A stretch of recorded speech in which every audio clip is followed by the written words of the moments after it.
Nandita of Curry Cravings, and today we're going to talk a little bit about tamarind. It is an important part of Indian cuisine and is very popular in many other cuisines as well. So let's get going, and I'll talk to you a little bit about what to do with tamarind. The tamarind is essentially a part of the beans or the legume family, so it looks like this. And in the grocery store, you can find them individually or in by the pound like this, or you can find them in a box like this. What you look for in tamarind is good, clean tamarind. So what you start with when you open the box, you'll find several. When you open the box, you'll find several pods of this kind. And occasionally you'll find a pod that's cracked, and that's okay. Just be sure to check what's going on inside the pod. So what you do with this is you use your fingers in your palm and you gently crack this open.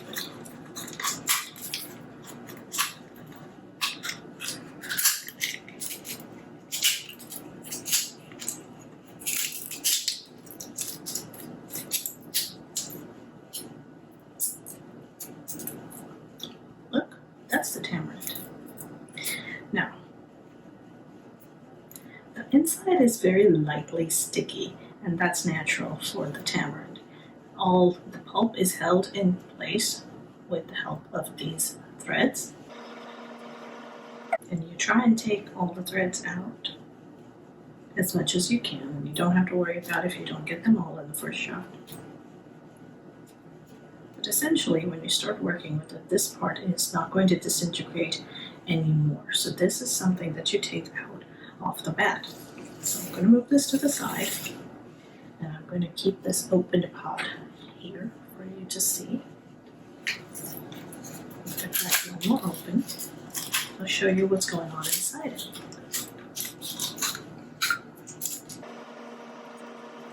Inside the pod is the fleshy part of the tamarind that is most often used in cooking.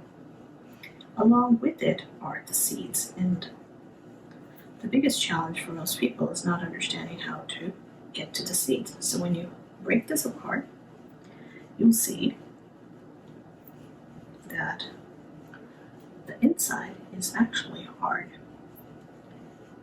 and you'll feel it. So how do you get from there to using tamarind or finding tamarind in reusable form? What you do with it is you take a container. Let me find one.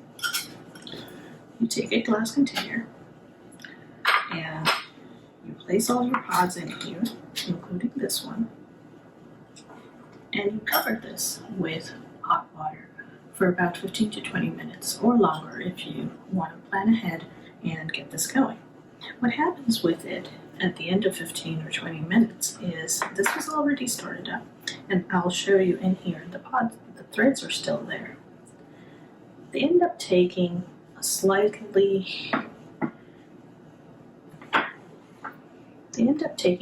mellower color. So look at the difference between a pod that is not soaked and the pod that is soaked. This one was soaked with the threads as part of it. So you can see what happens to that. And there is this versus this. So this comes from a pod that's not soaked, and this comes from a pod that is soaked. What happens with this is there is still some part of the tamarind still left in here. So what you want to do is after you've soaked it,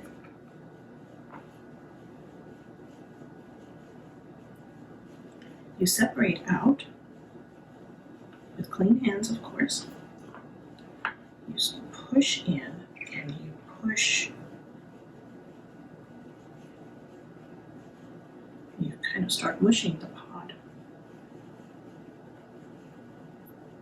So there were two pods in here, and they both had a little bit of the fiber that held it in place.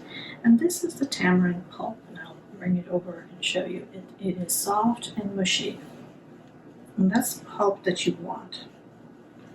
But now you have this liquid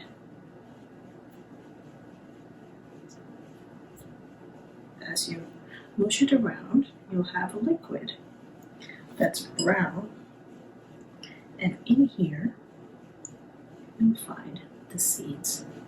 So since this is not soaked, I'm gonna move this to the side.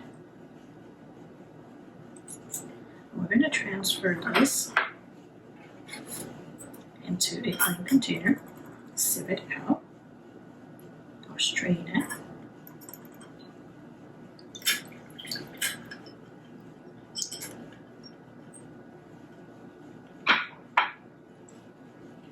And push it through until you've got most of the pulp out. What you'll start seeing are pods, and of the pods disintegrating to let you take a look at the seeds. So let me show you what one of the seeds looks like. And you can keep dipping this or keep this in the tamarind pulp in the bottom so that it continuously stays a little damp, and you can extract some more of the pulp from the tamarind.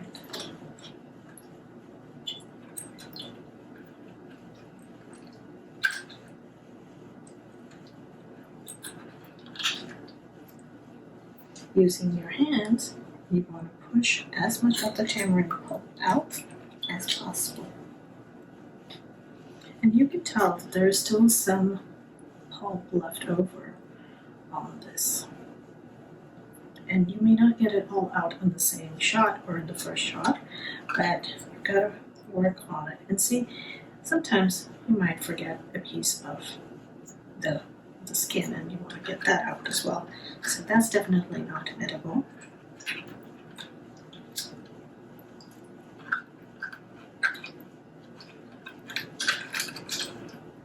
Okay, so I'm going to set this down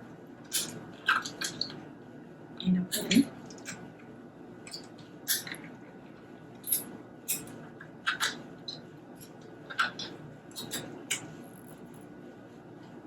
I'm going to set this down in a bowl and get some fresh water for this one.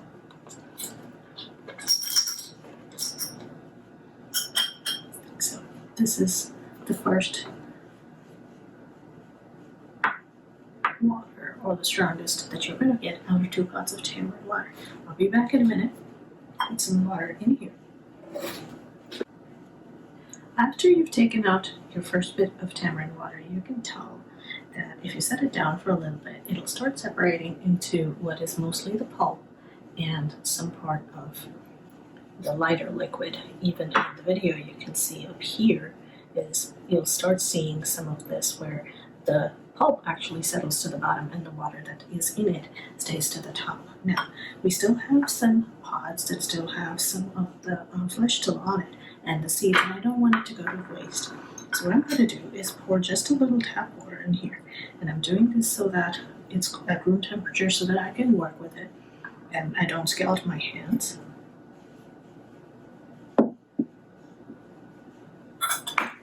And I am going to push this down with just a little more water. Squeeze as much of the juice out as I can, as much of the pulp out as I can.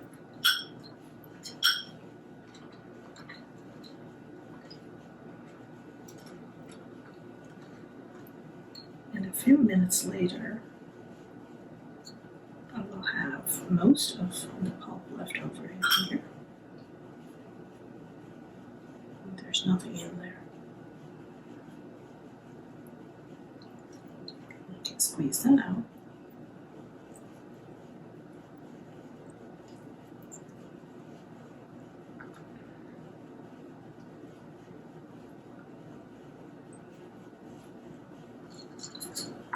And you can tell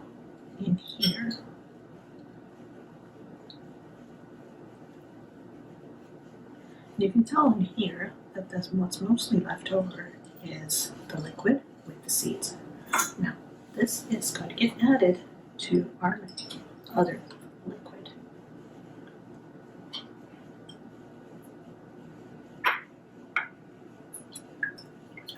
push it down with your fingers, and there you have it. You have a good amount of tamarind pulp extracted from the tamarind pod. Now I bet you're wondering what you're going to do with all these seeds left over. Don't toss them just yet. What I'm going to do is I'm going to rinse them out very quickly.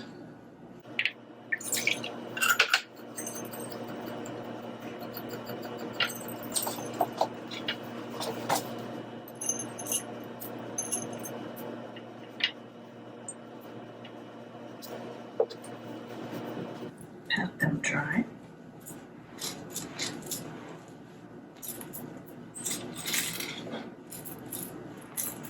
And here you have it. Your childhood will be calling.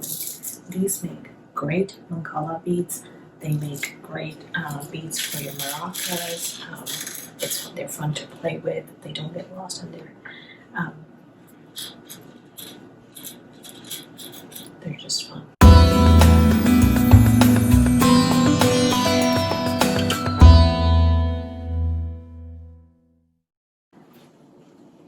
Now you're wondering what to do with all the tamarind you've just extracted. Tamarind can be converted into tamarind rice, into tamarind sorbet, etc., into tamarind sauces. Today I'm going to show you the ingredients that are needed to make a tamarind sarbat. A sarbat is essentially a drink that it has a large portion of a fruit pulp involved in it. So since we have the tamarind pulp extracted in water, what you're going to need is some ginger, fresh mint, and a blend of spices called chaat masala. Chaat masala essentially is hot and warming spices like dried ginger, hot pepper, salt, and rock salt, and a couple other things in there. So if you have your own blend of chaat masala, go ahead and use that. If you don't, go ahead and pick something up at the store. And you can use a sweetening agent like raw sugar or just ordinary white sugar. I've transferred the tamarind pulp into a jar so that it's easier for me to use. And what I'm going to do with it is I'm going to muddle a few spices. So I have a piece of ginger here. I'm going to take a few pieces of the mint, a pinch of the chaat masala, about a teaspoon of sugar. What I'm going to do with this is lightly muddle it.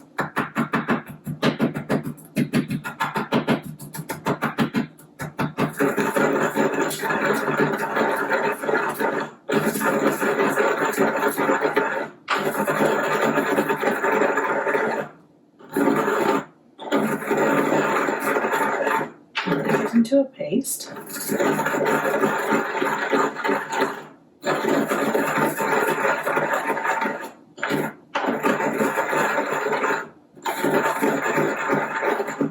So you can see now, very fragrant and beautiful paste. Now, I am going to add this very carefully into the pulp. So,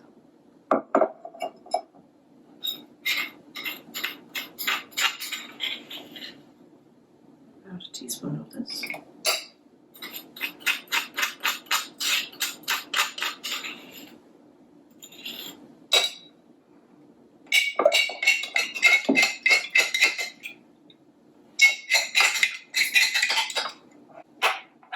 Now that it's all mixed up, you can barely tell where the ginger and the mint has gone, but it's in here, and you can tell the flavors.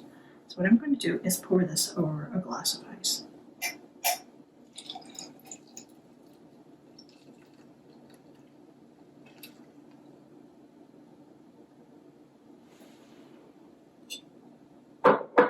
And what this will do is catch, this top catches some parts of the tamarind. This top catches some of the tamarind that won't go through the sieve, and that's okay. This is still tamarind. If you want to push it in, you can push it down a little bit more. See in the bottom, we have some.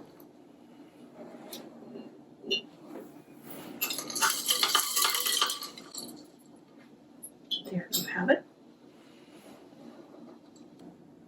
And there you have it, a very refreshing tamarind sarbat that started off looking like this. I'll talk to you another time. I hope you get to make it and enjoy it the rest of the summer. Catch you another time.